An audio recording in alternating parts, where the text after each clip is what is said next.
Hola amigos, muy buenas. Hoy vengo a hablar de un libro muy especial, un libro que leí hace no demasiado tiempo y que me ha gustado muchísimo, sobre todo porque es una propuesta de novela histórica, pero también con un componente bastante potente de novela de aventuras y con un toquecillo sobrenatural que no pienso desvelar, como no pienso desvelar prácticamente nada de la historia de la que habla este libro, pero que a mí, que ya saben, me ha gustado.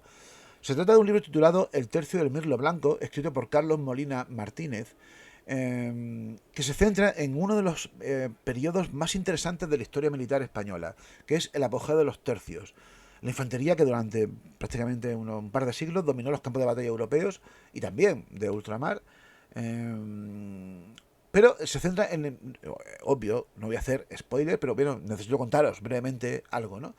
Es una historia profundamente humana que se centra en la vida de Gonzalo, que es el hijo de un panadero sevillano que desde su nacimiento en Sevilla a mediados del siglo XVI, hasta su muerte en la segunda mitad, en la primera mitad del siglo XVII, ya a los 74 años de edad, em, cuenta y lo hace en primera persona, que esto es muy interesante, cómo ha sido su vida, cómo ha sido su devenir, lo que ha vivido, en las batallas en las que ha participado y, y además también permite establecer muchas reflexiones sobre cosas como el destino, la memoria, el amor paterno-filial o el sentido muchas veces de la guerra. Por lo menos yo lo he interpretado así, ¿no? Es decir, es una historia con mayúscula, de historia, pero también es una historia de aventuras, es una historia con personajes ficticios que se mezclan con personajes reales, con hechos reales que termina siendo el telón de fondo de los acontecimientos que el autor narra y que a mí, insisto, me ha gustado bastante. Repito, El tercio del mirlo blanco, de Carlos Molina Martínez. Haciendo una reseña desde un punto de vista puramente literario, me ha gustado mucho el uso de la primera persona. La primera persona siempre es muy difícil. En este caso es muy acertada por muchos motivos, ¿no? Por un lado porque al autor le permite de algún modo modular el ritmo de la narración. Es decir, cuando la acción lo requiere, la narración se vuelve trepidante, se vuelve inmediata y se nota la efervescencia del supuesto protagonista narrando en retrospectiva esos hechos. Por otro lado, la primera persona siempre es muy eficaz de cara al lector porque permite una complicidad inmediata, genera una atmósfera inmersiva en la que el lector termina siendo atrapado y hace y facilita que el lector se lea la obra de tirón y que en estos tiempos en los que lo efímero triunfa, cuesta muchas veces enganchar a un lector y esto es una herramienta que lo que sigue en muy pocas se consigue hacerlo bien en muy pocas ocasiones, ¿no? El autor también, el libro está estructurado de una forma cronológica, aunque hay pequeños, bastantes elipsis, ¿no? Pero pues todo gira a lo largo sobre todo del siglo XVI en torno a las peripecias del protagonista, insisto, de Gonzalo, que se ve inmerso en un montón de hechos históricos reales, por ejemplo, la batalla de Lepanto, las campañas de Flandes, de la monarquía española. Eh, una cosa que es interesantísima que me encantaría desarrollar con ustedes, pero que no puedo, más que nada porque se los dejo para que lean el libro y lo comprueben, que es el llamado milagro de Empel, que tiene que ver con una imagen de la Virgen María, que bueno, ahí lo dejo. Pero sobre todo destaca para mí por la construcción de los personajes, especialmente por la construcción del personaje principal, de Gonzalo, que para mí es el gran logro de la novela, ¿no? Es un personaje complejo, polifacético, poliédrico, nada maniqueo, porque es por un lado un hombre bueno, pero un hombre que comete errores, que la caga de vez en cuando, y eso tiene consecuencias, porque muchas veces los errores tienen consecuencias graves, y en este caso las tiene. Pero es un hombre que tarda a veces en perdonar, a la vez que es un hombre que duda, que llora, que a veces incluso está a punto de abandonarlo todo, y además es un hombre que tiene una profunda herida interior porque su trayectoria, y insisto, no voy a hacer spoiler, está marcada por la pérdida reiterada de seres queridos, ¿no?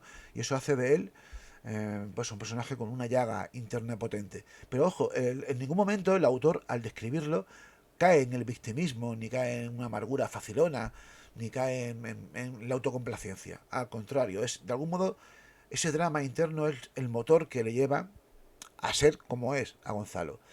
Por otro lado, hay dos personajes que también son muy interesantes, que es Alonso, que viene a ser un poco su paterner, que es un compañero de galera y de armas, que es un poco el contrapunto perfecto al protagonista, ¿no? Porque es un tipo ruidoso, con una risa que escandalosa, pragmático también hasta la crueldad, generoso, exuberante, pero también tiene un arco de redención muy interesante.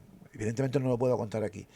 Y luego hay un personaje que no puedo contar nada, porque sería hacer un súper spoiler, pero que a mí me ha encantado y que me parece otro de los grandes aciertos de esta novela, insisto, El tercio del Mirlo Blanco, que es Manuela. Probablemente sea el personaje más complejo de la obra, pero también el más arriesgado y el que demuestra la calidad literaria de este autor, que a mí realmente me ha sorprendido porque, ya os digo, es difícil construir algunas cosas que él ha construido en esta obra, ¿no? Perdón.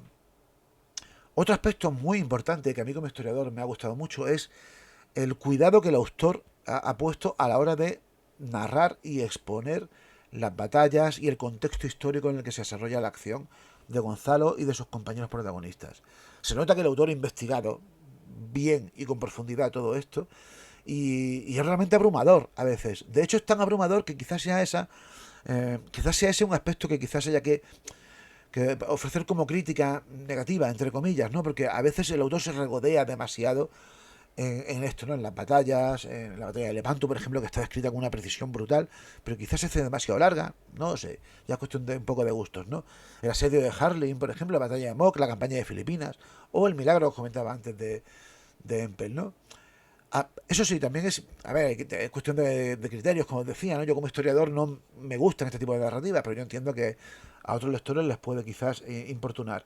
Pero es muy interesante, por ejemplo, el uso de las notas al pie, porque ayudan a poner al lector, a recordar al lector que lo que está viviendo es una ficción, pero con mucho de real, ¿no? Y esas notas al pie, que son aclaraciones en gran medida de las fechas, los eventos o los personajes que aparecen en la narración, le dan un puntico necesario también a la obra. Además, también es importante que el autor no ha caído en la trampa fácil de tirar de un lenguaje barroco intentando imitar la literatura del siglo de oro o algo así, porque eso muchas veces, si no se hace bien, incluso aunque se haga bien, resulta artificial y un poco pesado, ¿no? El autor utiliza un lenguaje serio, riguroso, pero contemporáneo, sobrio, creíble, pero nada de barroco, como os decía, ¿no? Insisto también en que es muy importante la capacidad descriptiva del autor. A veces quizás se ceda en esa capacidad descriptiva, pero a mí hay una parte que me ha gustado mucho, que es, y aquí no puedo hacer spoiler, voy a ver cómo puedo decir esto sin hacerlo, pero el autor desarrolla un tono lírico distinto al tono general del libro en determinados momentos, sobre todo que tienen que ver con la muerte de algunos personajes, ¿no? Aquí el autor, y siempre desde la perspectiva de que quien está hablando es Gonzalo, el protagonista, habla, consigue que de verdad que se haga creíble el personaje, ¿no? Porque muestra un personaje sencillo, hablando con una profundidad brutal de algo que a todos de algún modo nos afecta, que es eso, ¿no? La muerte de gente a la que queramos. ¿Qué decir? Por otro lado, yo creo que, como mucho, creo que quizás yo hubiese desarrollado, y a ver también, como digo, esto sin hacer spoiler, el cierre final de la novela que guarda relación con ese elemento sobrenatural que os decía antes. No puedo decir en qué consiste esto, pero es muy guay y me parece de verdad brillante ese elemento. Pero es tan brillante que al final uno se queda como con un poco de ganas de más. Y hubiese molado que el otro hubiese desarrollado un poquito más al final. El final, que ya os digo que es sorprendente y que es maravilloso. Pero precisamente por lo bueno que es, quizás le falte un poquitín más, ¿no? En fin, creo que es una novela sensacional que por un lado habla de un periodo histórico bastante olvidado hoy en día, que es esta época de los tercios españoles. Habla también es una novela entretenidísima, súper divertida, también muy humana y también muy creíble.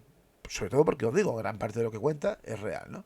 Así que, pues qué deciros, que os la recomiendo. Creo que merece mucho la pena leerla, que es un genial divertimento y que además de camino aprenderéis bastantes cosas.